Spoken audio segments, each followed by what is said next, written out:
നമ്മുടെ മദ്രസകളിൽ 5, 7, 10, +2 ക്ലാസുകളിൽ പൊതുപരീക്ഷ പാസ്സായ വിദ്യാർത്ഥികൾക്കുള്ള സർട്ടിഫിക്കറ്റ് സാധാരണ നബിദിന വേദികളിലാണ് കൊടുക്കാറുള്ളത്. രക്ഷിതാക്കളോ കുട്ടികളോ വന്ന് അത് കൈപ്പറ്റി പോകും.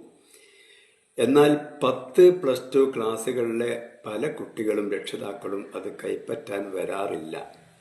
പിന്നീട് അത് മദ്രസകളിൽ കെട്ടിക്കിടന്ന് വർഷങ്ങളാകുമ്പോൾ അത് കത്തിച്ച് കളയലാണ് പതിവ്. കൊണ്ടുപോയവരുടേത് തന്നെ കുറച്ച് കഴിയുമ്പോൾ മുറ്റത്തോ അല്ലെങ്കിൽ പറമ്പിലോ ആക്രിക്കടയിലോ തെരഞ്ഞാൽ മതിയാകും. ഒരു വിലയും അതിനാരും കൽപ്പിക്കുന്നില്ല. എന്തുകൊണ്ടായിരിക്കും അത്? ജീവിതത്തിൽ ഒരിക്കലും ആ സർട്ടിഫിക്കറ്റ് പിന്നീട് ആവശ്യം വരുന്നില്ല എന്നതാണ് കാരണം. ഒരു സംഗതിക്കും മദ്രസ സർട്ടിഫിക്കറ്റ് ഹാജരാക്കേണ്ടതായിട്ടില്ല.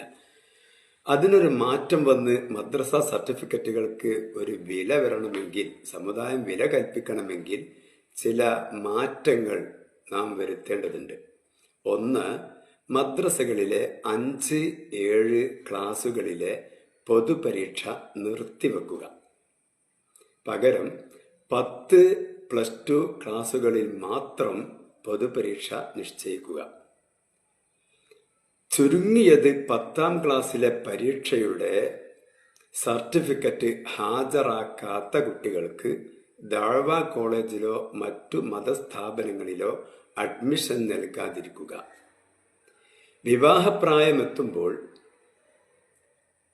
NOC സർട്ടിഫിക്കറ്റ് പല മഹല്ലുകളിലും കൊടുക്കാറുണ്ട്. ആണുങ്ങൾക്ക് കൊടുക്കുന്ന NOC സർട്ടിഫിക്കറ്റ് പെൺകുട്ടികൾക്കും ബാധകമാക്കുക. NOC സർട്ടിഫിക്കറ്റ് കിട്ടണമെങ്കിൽ 10ാം ക്ലാസ്സിലെ സർട്ടിഫിക്കറ്റ് ഹാജരാക്കൽ നിർബന്ധമാക്കുക. ഇങ്ങനെ ചെയ്താൽ 9ൽ നിന്നും 10ൽ നിന്നും SSLCയുടെ പേര് പറഞ്ഞ്, അതിന് ട്യൂഷൻ പഠിക്കാൻ പോകുന്ന പേര് പറഞ്ഞ് ഇടക്കാലത്ത് വെച്ച് ഒഴിഞ്ഞു പോകുന്ന കുട്ടികളുടെ ആ കൊഴിഞ്ഞു പോക്ക് അത് നിർത്തിവെക്കാൻ നമുക്ക് സാധിക്കും. 10ാം ക്ലാസ്സിലെ പഠനമെങ്കിലും പൂർത്തിയാക്കി സർട്ടിഫിക്കറ്റ് നിർബന്ധമാണ് എന്നൊരവസ്ഥ വരും.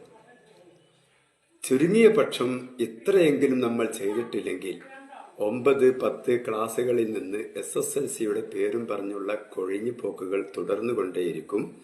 മദ്രസ സർട്ടിഫിക്കറ്റുകൾക്ക് യാതൊരു മൂല്യവും ജനങ്ങൾ കൽപ്പിക്കുകയുമില്ല. ഇത് എൻ്റെ ഒരു വിനീതമായ അഭിപ്രായമാണ്. നിങ്ങൾക്ക് ഇഷ്ടപ്പെട്ടെങ്കിൽ നിങ്ങളിത് ലൈക്കും ഷെയറും ചെയ്യണം. എൻ്റെ ഒരു വീഡിയോക്കും നിങ്ങളോട് ഞാൻ ലൈക്ക് അടിക്കാനോ ഷെയർ